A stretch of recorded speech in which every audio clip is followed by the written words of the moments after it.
मेंदूचा डॉक्टर झालो, माझा मेंदू खराब झाला, मी राजकारणात आलो. तेव्हा शक्य आपण शिक्षण घेतलं, आपण लोकांचे मेंदू ठीक करू, पण आपलाच ठीक नाही राहिला. आपण आलो राजकारणामध्ये मतं मागायला. आपल्याला वाटलं कामातून मतं मिळतील, कामं केले.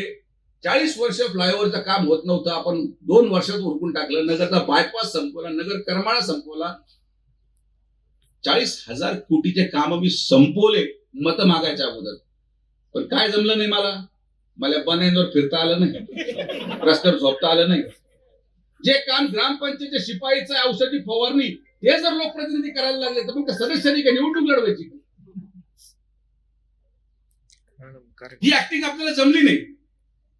खोटे शब्द आपण दिले नाही.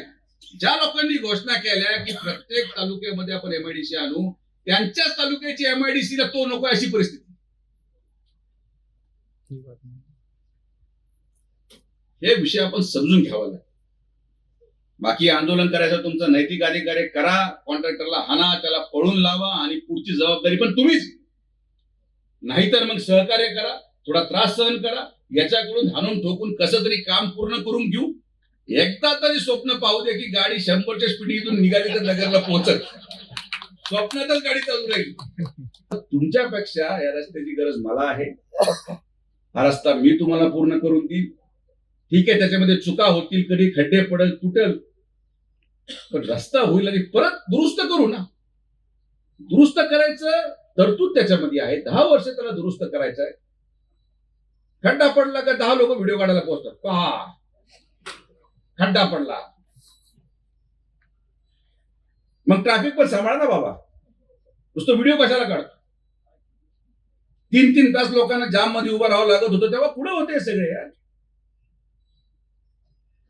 तर माझी सगळ्या लोकांना हात जोडून विनंती आहे की हा त्रास आपल्याला सहन करावा लागेल. आपण हा रस्ता मिळून पूर्ण करू. तुमच्या वेदना, तुमच्या भावना याचा पूर्णपणे सन्मान करतो. मला कोणाचाही अपमान करायचा नाही. तुमची भूमिका रास्त आहे, पण वास्तविकता देखील या युद्धामुळे असलेली तेलाची परिस्थिती, युद्धामुळे असलेल्या डांबर उपलब्धतेची परिस्थिती, आजही मार्केटमध्ये डांबर उपलब्ध नाही. आता त्या ट्रम्पनी इराणवर मिसाईल टाकताना या ठेकेदाराला विचारलं होतं का भाऊंना विचारलं होतं का मला विचारलं होतं मी मिसाईल टाकू का बाबा? मी मिसाईल टाकल्यावर त्याचा काय परिणाम होणार? आणि मी देवा शपथ सांगतो, असा वेळा माणूस मी माझ्या उभ्या आयुष्यात पाहिला नाही.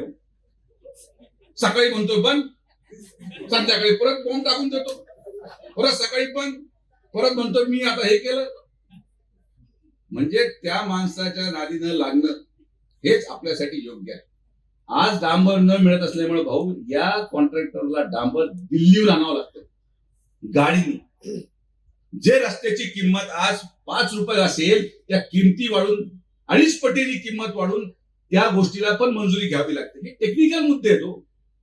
आणि किती लोकांशी मी भांडू, किती लोकांना मी समजून सांगू. जो त्रास तुम्हाला तो त्रास मला पण आहे. आता माझ्या मुलीच्या शिक्षणाच्या दृष्टिकोनातून माझी बायको आणि माझी मुलं नगरला राहायला गेली. मी राहतोय लोणीला. आता हा रस्ता करणं किती गरजेचं हे तर मला कोणी समजत नाही.